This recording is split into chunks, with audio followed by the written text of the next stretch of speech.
teman-teman sekalian, untuk video selanjutnya kita akan mempraktekkan alternatif non-parametrik untuk uji beda lebih dari dua kelompok independen yang tidak memenuhi asumsi parametrik. Nah, dataset yang kita gunakan Kruskal-Wallis, nama tesnya juga Kruskal-Wallis. Nah, ini ya datasetnya, ada pendidikan, ada 3 kelompok. Sama dengan yang dipakai untuk ANOVA one way, hanya angkanya ini yang berbeda. Karena kan kita ini untuk uji yang datanya tidak berdistribusi normal. Kita cek dulu normality-nya. Test of normality. Nah, ya berarti benar kan ini datanya tidak terdistribusi normal. Jadi langkah untuk uji Kruskal-Wallis, analyze non-parametric ya, legacy dialog, K-independent sample. Terus masukin untuk tes variabelnya energi ya, energi libur.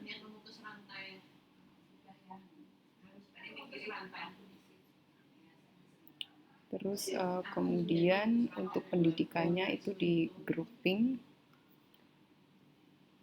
Minimumnya 1, maksimumnya di sini ada 3. Kruskal-Wallis sudah tercentang, kita tinggal klik OK.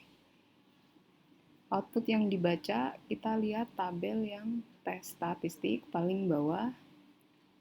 Oh, ini.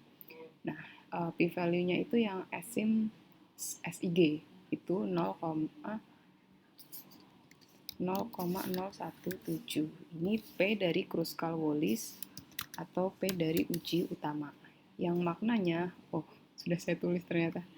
Yang maknanya berarti ada perbedaan pada 3 kelompok pendidikan. Asupan energi libur pada 3 kelompok pendidikan itu secara keseluruhan berbeda. Nah, ini interpretasinya ya.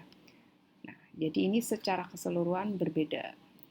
Karena ini signifikan, kita melanjutkan dengan uji post hoc-nya.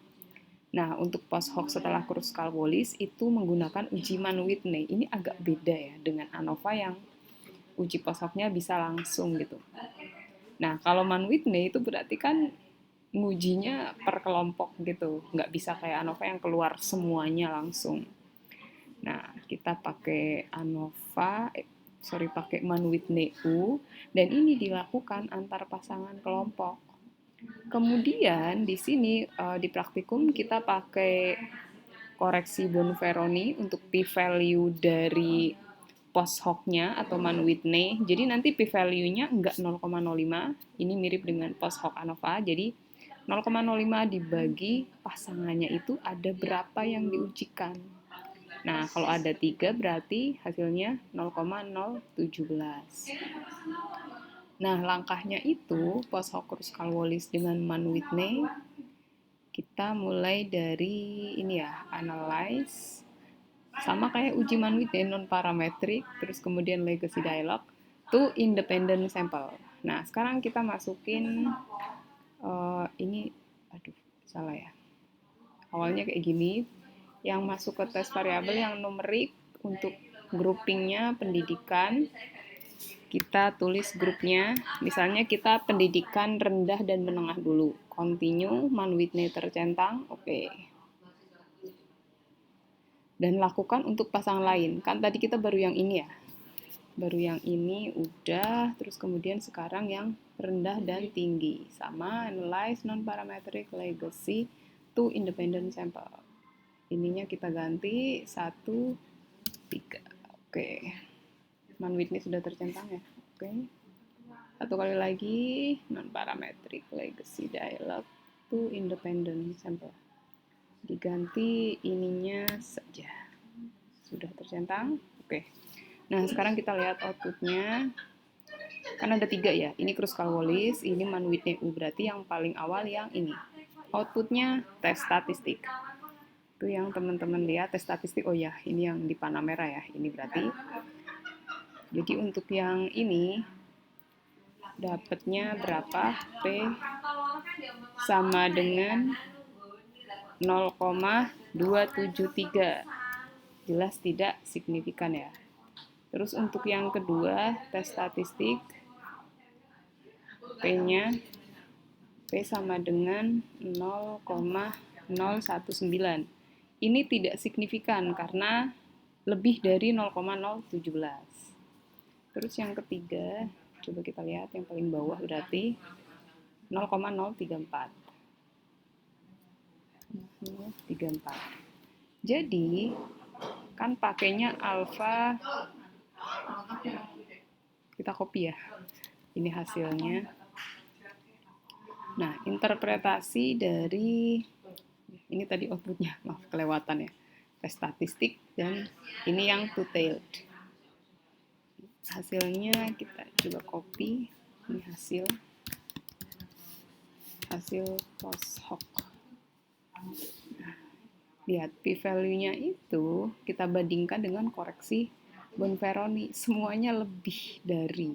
Jadi kesimpulannya tidak ada kelompok yang berbeda secara signifikan berdasarkan uji post hoc. Nah, kalau misalnya ada yang signifikan berarti ya interpretasinya kita melihatnya per ini. Yang pertama interpretasi untuk uji utama yaitu Kruskal-Wallis, berarti secara keseluruhan terdapat perbedaan dari 3 kelompok itu. Akan tetapi ketika dilakukan uji post hoc, ternyata yang signifikan pasangan yang mana gitu. Kalau misalnya nggak ada, ya berarti uji post hoc menunjukkan bahwa tidak ada pasangan kelompok yang berbeda secara signifikan. Nah, ini kemarin kayaknya saya menyatakan itu ya, apa sih, sesuatu yang sedikit berbeda. Nah, ternyata data yang kita pakai sekarang, teman-teman bisa cek.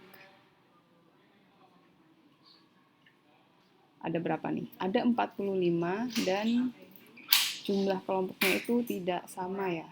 Di output yang deskriptif tuh nanti akan kelihatan. Ya, yang deskriptif.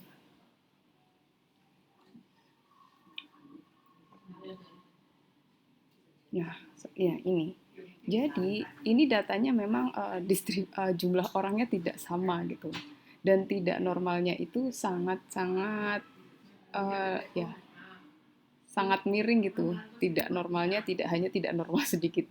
Nah, terus distribusinya juga seperti ini. Jadi, ini juga menjadi salah satu, tidak mutlak ya. Kalau misalnya hasil post hoc-nya kemungkinan tidak signifikan. Jadi, yang kemarin-kemarin dipakai di praktikum itu jumlahnya sama semua. Jadi ada kecenderungan biasanya kalau Kruskal-Wallis signifikan atau ANOVA signifikan, post hoc-nya bisa ada minimal satu yang signifikan, tapi tidak selalu. Jadi kalau misalnya uji utama signifikan tapi post hoc ternyata tidak ada signifikan, itu hal yang normal terjadi juga. Ibaratnya gini, kita lagi nyicipin 3 kue. Kita ketika mencicip tiga-tiganya secara bersamaan, kita bisa ngerasain kayaknya ini secara keseluruhan beda deh.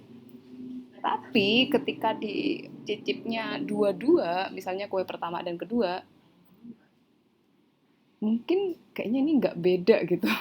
Jadi hasilnya itu bisa beda. Itu ibaratnya ya. Jadi ini ada beberapa catatan terlepas dari hasil uji yang tadi ya. Uji post hoc Kruskal-Wallis itu tidak ada di SPSS, makanya kita pakai yang Mann-Whitney. Jadi diuji per pasangan. Koreksi Bonferroni nggak ada di SPSS, wajib diterapkan secara manual. Karena ini kan koreksi Bonferroni itu ibaratnya kita menguji subsampel gitu kan. Makanya kita tuh perlu konservatif, jadi pakai alfanya tidak 0,05 karena alfa 0,5 itu diterapkan di uji yang utama, yang sampelnya lebih besar. Nah, kalau subsampelnya kita tuh kayak perlu untuk lebih ibaratnya kayak lebih strict lagi gitu. Untuk lebih pendekatan yang konservatif. Terus kemudian interpretasi harus konsisten dengan alfa, betul. Lalu ini kesimpulan akhir, tapi ini template ya. Jadi ya silakan dipakai, tapi hasilnya menyesuaikan analisis kita. Misalnya hasil Kruskal-Wallis menunjukkan adanya perbedaan median. Ini berarti P-nya kurang dari 0,05. Ini kalau Mann-Whitney, misalnya uji Mann-Whitney dengan koreksi Bonferroni, ditulis alfa koreksinya, menunjukkan bahwa terdapat perbedaan median yang signifikan gitu.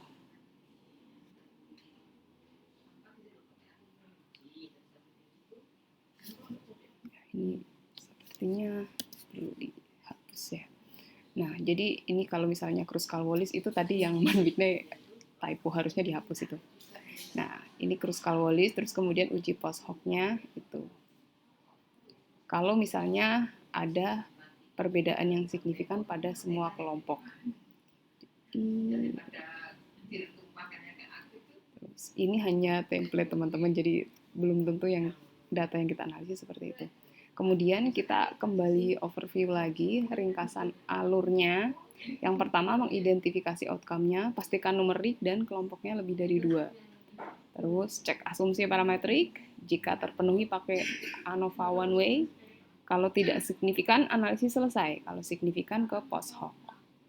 Lalu kalau asumsi ANOVA tidak terpenuhi, kita pakai Kruskal-Wallis, kalau signifikan analisis selesai, kalau tidak signifikan, kebalik.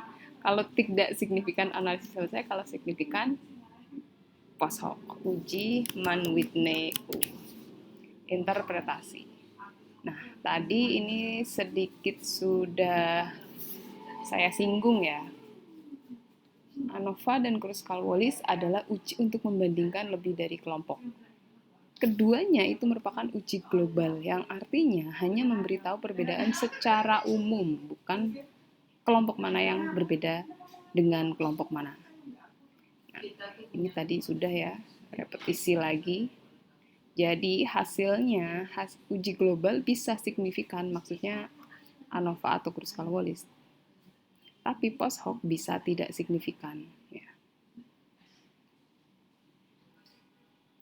Itu, terus kemudian nanti selanjutnya kita akan membahas uji ANOVA two-way ANOVA di video selanjutnya. Terima kasih, silakan kalau misalnya ada yang belum jelas bisa ditulis di komen. Assalamualaikum warahmatullahi wabarakatuh.